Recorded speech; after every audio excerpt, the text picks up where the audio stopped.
was peering around the corner of that wall, discreetly, and very quickly taking a look and ducking back behind the wall for cover. Immediately after the figure ducked back behind the corner, and it registered that it wasn't an anomaly, or an animal, or some random reflection of IR light, it hit me. This is a spotter, and we were about to get hit by an ambush. I fired my main gun, an MK-19. Think a belt-fed machine gun that shoots grenades. And I peppered everything, on, around, on top, on the side. Basically, all around the corner took grenades. The LT radioed the other vehicle to let them know we were hitting a spotter and to expect an ambush. And while I was reloading, another vehicle in the platoon convoy put a rocket into the wall. Once my reload was complete, my driver took us past the corner of the compound, and all the while, I continued to engage the cornfield and all of the territory on the outside corner of the compound. We immediately cordoned off the area and took up defense positions, but no attack came. Nothing came in. Nothing went out. It was such a desolate area, and we had such advanced night vision and thermals. If anyone tried to run, they would have had at least a half-a-mile sprint to any kind of cover. A small dismount group checked the compound for arms and tunnels. There was nothing. A lot of destruction, but no bodies, no living people, just nothing. And absolutely, 100%, no BS. No way to have escaped without being seen. Better yet is a guy that knows what he's doing in over 400 combat missions that is a better than fair gunner. There's no way with such a short amount of time that lapsed and how much ordnance I put directly on target. Absolutely no way anything could have survived. I annihilated that 40-meter square with almost 100 grenades, and there was no other cover outside that small corn patch. It's just not possible to survive that. There should be a body. The three of us all saw the same thing, being exposed in an open turret. I got the best look, and I saw big eyes and long fingers. And I don't know any other way to describe it, but it looked like a person, but oblong. And to make matters worse, where this individual was peering from was about 7 to 8 feet up, and there was nothing on the other side of the wall to stand on, climb on, rest on, nothing. And this figure peered around the side of the wall nonetheless. Not even right over the top, but the side. I would say it looked like a giant human with features that were what the stereotypical gray alien creatures people report are. Yeah, that's right. It looked like an alien. And all three of us, trained combatants and observers, one of which a West Point graduate, myself a college grad, and my driver an experienced combat infantryman, all saw the same thing, and that's exactly what it looked like. Our official response was we saw a figure and expected an ambush, so we engaged. Fine. Easy peasy. Happens constantly over here. But this is a figure, and there was no way I could get away with calling it a person. Not saying it was an alien, but not saying it was a human being. I just don't know of anything with fingers like that and a big head with such massive eyes that would reflect IR light like that. Even in a country known for really messed up and strange deformities. This would have been a big stretch, and that's not taking into consideration that it might have been taller than 7 foot to have looked around the side of the wall like that. We just let it go and didn't bring it up much. However, sometime later, the folks at the neighboring outpost have also seen something similar. Had lights in the sky, aircraft being followed, and a mountain patrol of special forces being attacked and followed by something they couldn't identify.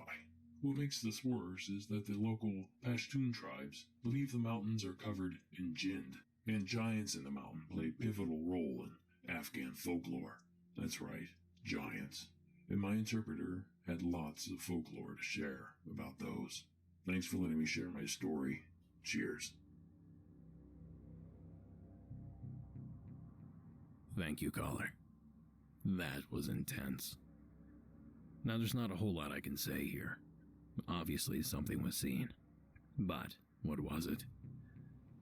Our caller made a couple suggestions, and I believe the entity he was trying to refer to is the Jinn. Now, the Jinn is not a ghost, not a human, it's something in between. Check out this little clip from Monstrum on PBS that briefly describes this strange entity.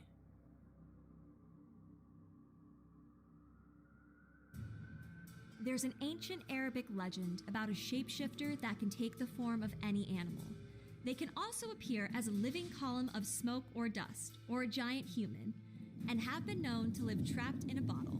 Jinn are genies, ancient creatures believed to occupy the space between celestial and terrestrial worlds.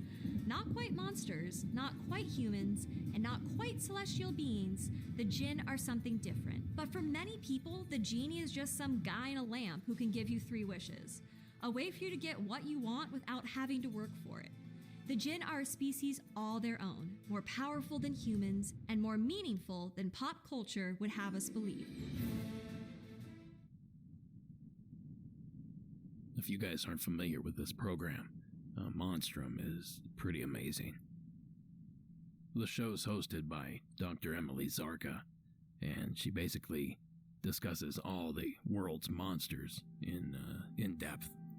I highly recommend you guys check it out. You can find a link to this particular episode in tonight's show notes. Thank you for sticking around to the end of the program. Have a great night.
So this is a story I did about a year ago, but since has been deleted because it was really bad. And now I am redoing this classic tale. Enjoy anyway.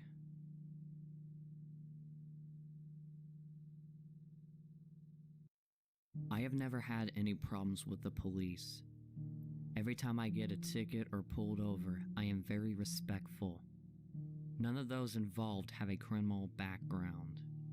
And I just graduated a large university with a criminal justice pre-law degree. My 2 friends, Allie and Lena, are generally very nice people. At the time, we all were newly 21, and they are fairly attractive women. I have the good personality. We all live within 5 minutes of walking distance of each other. And the town itself that we live in, just 1 square mile, it's one of those everyone knows each other and each other's business type towns. We jokingly used to say you could literally do anything there because we had never, ever seen a cop. And most people haven't even heard of our town. It's not on most maps or GPSs. The college semester had just ended, so we settled into our usual summer routine. I would get off work waitressing late nights a town over. I would drive to Allie's, have a beer or 2, hang out, and go home. If I had more than 2 beers, I either walk home or slept there so I could get drunk. One of the first nights of summer, I was leaving Allie's around 1 a.m. I turn onto my street and notice a car parked in this weird lot that is essentially just grass and dirt, a couple houses down from mine. As I drive by, I see is a cop. Whoa, never saw one of those in this town before. So it was actually a little weird. I remember texting Allie and being all like, there's a cop on my street, weird. I got home, went to bed, and forgot about it. I went to Allie's with Lena almost every single night. We don't have many other friends or money to go to a bar, honestly. Every night I would drive home, the cop would be in that weird lot. I always saw a shadow of a guy in the car, but it's dark usually after 1 a.m., and I'm not about to go stop and see who it is. He was never there during the day. One night, following the same routine, I drive by the lot, and as I did, I saw the cop car's headlights flip on. The car whipped out of the lot and sped up so close to the back of my car, I honestly thought I was going to be hit. Immediately, I'm terrified. He is dangerously close to my car. He flips his red and blue lights on. But at that point, I'm about to go into my driveway. I turn in and turn off my car, but don't exit the vehicle. I honestly thought I was being pulled over in my own driveway. I'm scrambling for my license, nervous as hell, when I see the cop just waiting at the top of my driveway. The lights turn off at this point. He sits for a minute and drives off, doing way over the speed limit on a sleepy side road. I'm scared for a few reasons. I had at the time a very distinctive car, my lovable old PT Cruiser with a red racing stripe to ensure that I never get laid. My dad's gift to me as a 17-year-old. The cop knew my car. If I had the same routine every night, and he was at least a little observant, he would see my car turn into my driveway always after 1 a.m. I also wasn't doing anything illegal. I was shaken, but decided to forget it. Text my friends all agreed it was a little weird, but whatever. He was either being a dick or I had forgot to turn on a blinker, and he decided to let me go. It was whatever, until it happened every night after. For a straight week. Every time I turned down my street after alleys, the car flipped on its lights, rode my car's bumper into my driveway, and sped off. It's clear at this point he is just being a dick. But I don't get the point. I was scared, honestly, but my friends always turned it into a joke, so I guess I did too. The element that made it so hard to comprehend this situation was that this was a cop, and I was a younger and more shyer than I am now, and really didn't know how to address the issue. The cop did have one distinct quality, his brakes. They were the squeakiest brakes I had ever heard in my entire life. You could hear him coming around a turn across the state. He had earned himself a nickname, Squeaky Brakes Cop. This harassment happened for a week. By the third week of summer, Squeaky Brakes was gone. No one tailed me home. All was well, until my friends got their first taste of old Squeaky Brakes. Allie and I were sitting on her porch as she smoked a cigarette. It was about 5 p.m. and we were making plans for the night, drinking on her porch alone. Lena was on her way.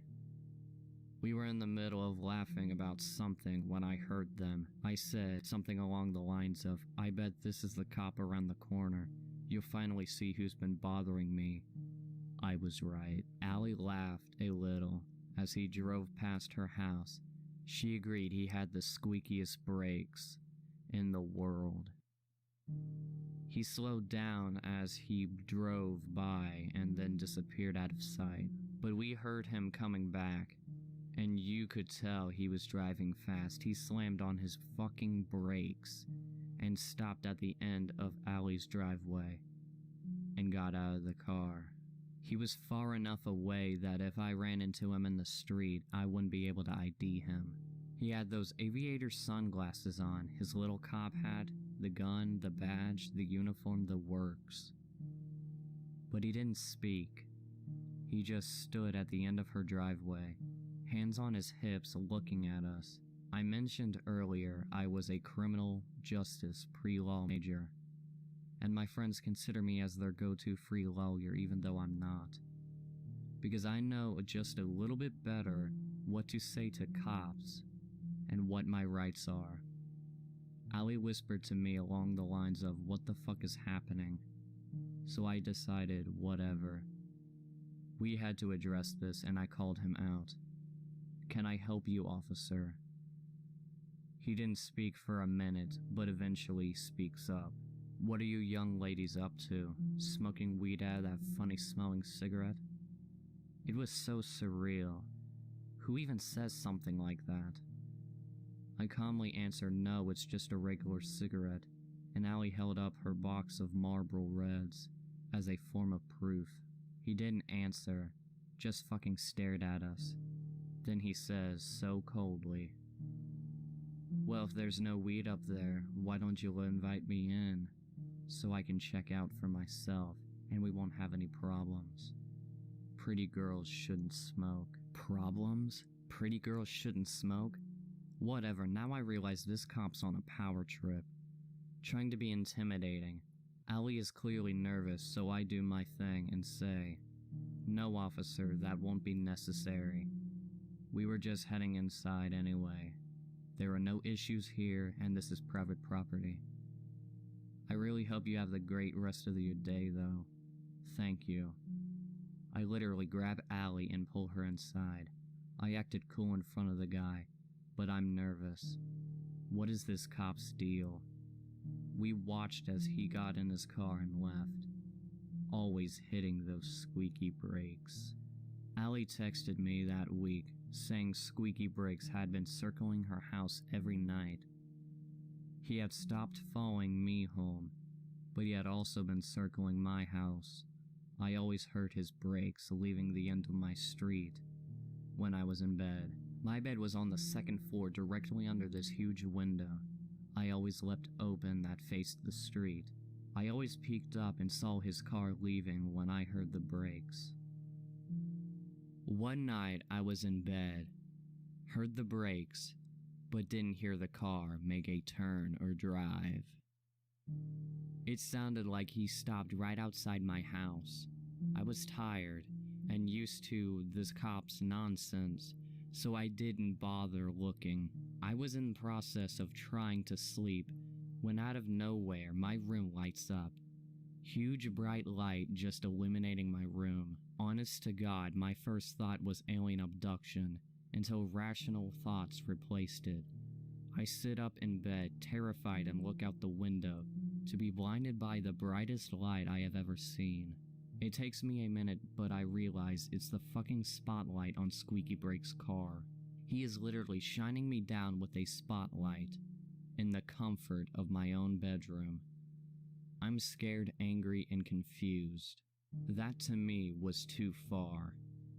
I had to do something.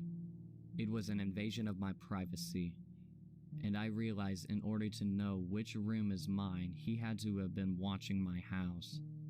The next night, me and my friends all met up at Allie's as usual. Lena still hadn't seen the cop. That night, he must have been circling once an hour when he saw my car at Allie's. So Lena finally knew what we were talking about, and finally understood the nickname Squeaky Breaks Cop. We came to a weird agreement, and the agreement was that we just had to deal with it. It sounds stupid, and I know he had crossed the line in terms of doing his job and abusing his power. But who could we tell? The cops? Honestly, we thought it would only make it worse. In hindsight, and being a few years older now, I'm kicking myself we didn't. But we were 21 and didn't want to get involved in anything like that. The final showdown with the cop happened the last week of summer. All summer, the cop was always circling, and living in fear of this dude became an everyday thing. One of the last nights of summer, we got a ton of beers and decided to get stupid blackout drunk in Allie's yard around a fire pit as a goodbye to summer. We have been drinking more heavily than normal, and we heard the ever-faithful squeak of those brakes. I fucking hate this guy. I really fucking hate that there's nothing else he'd rather do than bother us, and we never do anything wrong. Allie starts going on this rant, yada yada. He circles once and slows as he sees us sitting in the yard. He shines that damn spotlight on us, bright as fuck, and Allie blows a kiss suggestively.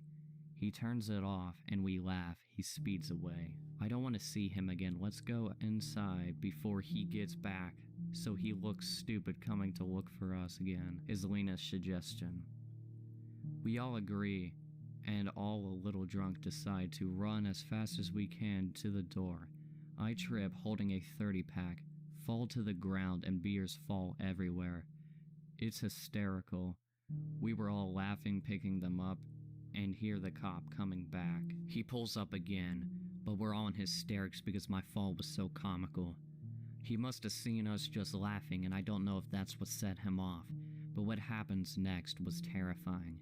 He rolled down his window and screamed, "Get the fuck inside," and flipped on his red and blue lights.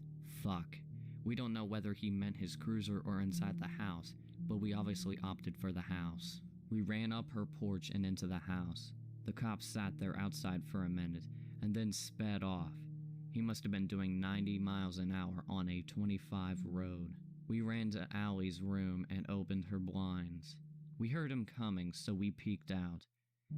He would slow down in front of her house, turn on his lights and whip off and slow down, turn on the lights and whip off. This time it was funny. It seemed menacing. It seemed incredibly aggressive. We counted, and he circled her house 38 times. After deeming it safe, we cuddled and had more beer and fell asleep together. It got to the point of harassment that I did the next best thing to calling the police. I told my mom. She actually took me seriously and said in the mornings she wakes up at 4 a.m. to walk our dog. There's been a cop hanging out near our driveway, but he's always gone before she gets back. She said once she asked him if he could move because he was blocking our driveway and he just rolled up his window. The night we give credit to the harassment ending was the night I took a stand. I'm a light sleeper, and it was around 2:30 in the morning when a bright light jerked me out of my sleep, the spotlight in my room again. Summer was over, and this cop had essentially ruined it for me. And I was done. I got my bearings, went to the window, I stood in it, blinds all the way up, until the cop turned off the spotlight. He didn't leave. It was very weird, uncomfortable showdown. I grabbed my phone, turned on the flash, shoved my arm out the window, and yelled down the street, "I really hope you don't mind me taking your picture."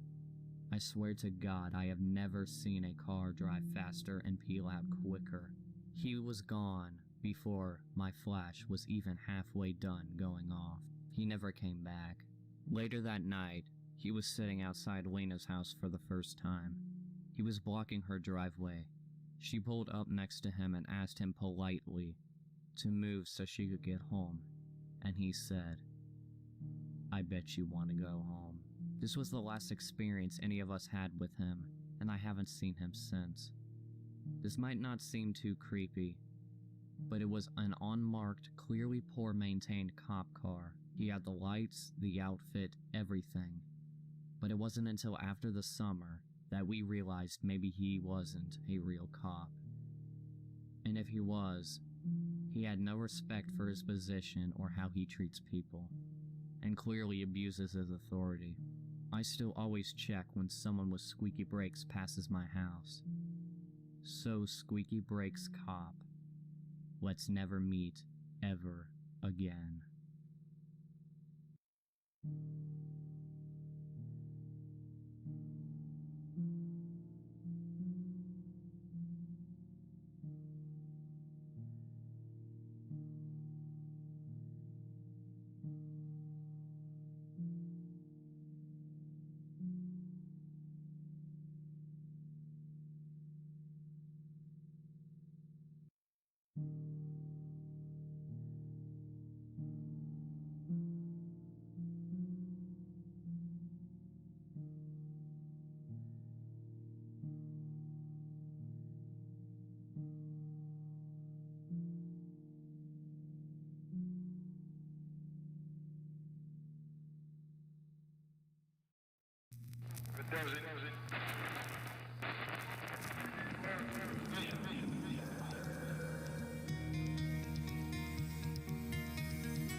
welcome to Monsters Among Us. I am your guide, Derek Hayes. Howdy, folks. Welcome to another installment. I have a strange episode brewing for you guys. I'm not big on synchronicities, but a funny thing happened when I sat down to write this episode. But we'll get to all that here in just a little bit. First, I think it's necessary that we explore the waters on the East Coast. We just might have ourselves a river monster. The following is Devin's submission from the state of Massachusetts.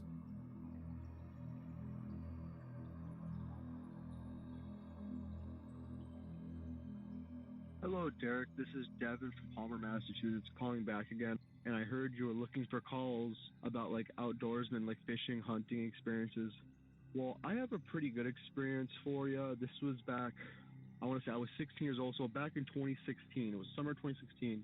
I was fishing up in the Connecticut River up near my grandparents' house in Turners Falls, Massachusetts.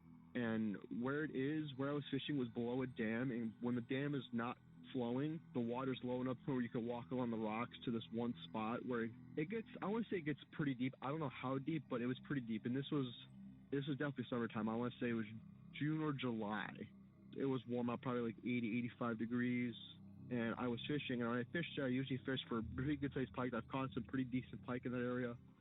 Well, I was by myself, I was fishing, and I was really having not a so-so day. It wasn't not too many fish chasing, not too many fish biting. I believe I was using a number 5 size black Mepps bucktail. It's basically a 2-blade spinner. It was black and orange, and I was reeling it. And one time I was reeling in, and I kind of casted almost in the middle, but a little ways downriver.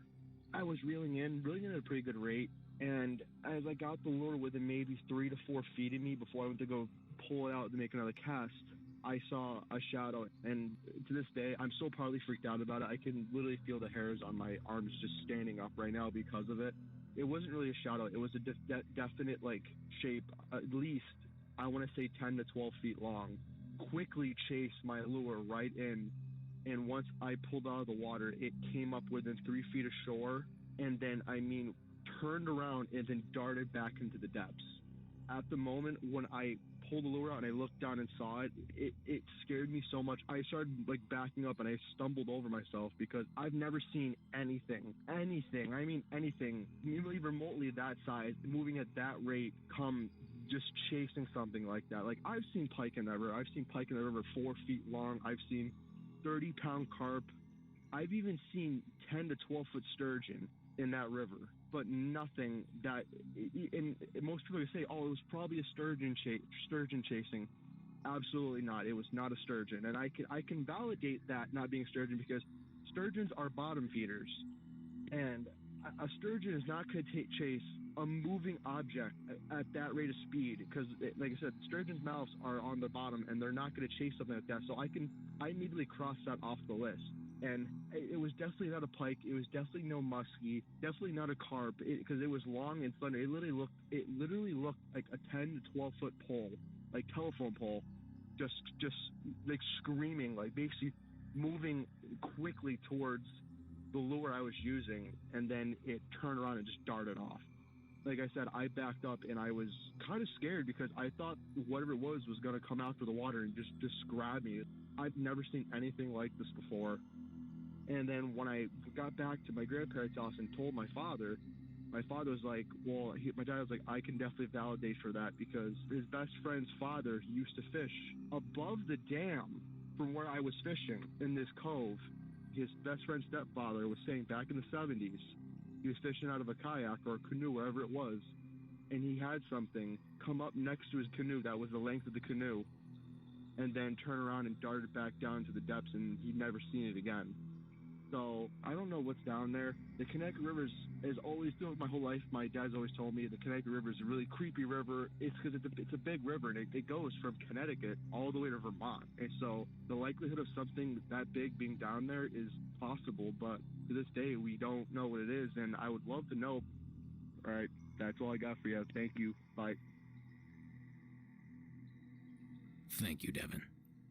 It's not every day that I get to talk about an underwater cryptid on this show. A majority of our submissions seem to occur topside. But on those rare occasions when we do receive a submission, I get pretty excited at the prospect. And Devon's entry has given me plenty to ponder. Devon himself brings up a few logical possibilities, like carp, pike, muskie, and even the very likely culprit, the sturgeon. Now, both the carp and sturgeon are bottom feeders, as Devon said, which means their mouths are located on the bottom of their heads, which Devon also mentioned most likely means they won't be chasing a fast-moving target like his lure. But I can't help but ignore the fact that the sturgeon is a massive creature, and other than the creature's aggressive behavior, really seems to fit the bill here. Now, on the flip side of this, muskie and pike fit this description perfectly. They're both basically freshwater barracuda, long, slender bodies, dagger-like teeth, and torpedo-like speed. But the world record pike is only 55 inches, or roughly 4.5 feet. The record muskie, however, is a bit larger. The record there being 60 inches or 5 feet. Still at least half the size of the animal Devon reported. Now, assuming there isn't a rogue alligator gar patrolling the Connecticut River, we seem to be out of freshwater fish in that area to consider. But what if I told you that this mystery isn't necessarily limited to fresh water, and that one of the sea's most notorious killers could be our prime suspect? What if Devon nearly had a shark on the line? Impossible, you say. Well, as scary as the thought is, it is entirely possible. The deadly bull shark is often seen in fresh water. The shark's specifically designed organs allow it to process fresh water, allowing it to feed and even reproduce in lakes, rivers, and streams. And believe it or not, they've been seen in other creeks on the eastern seaboard. And there have even been a few attacks. It was 41 years ago that Jaws left America trembling in fear. You know the story. A rogue shark terrorizing a tourist town.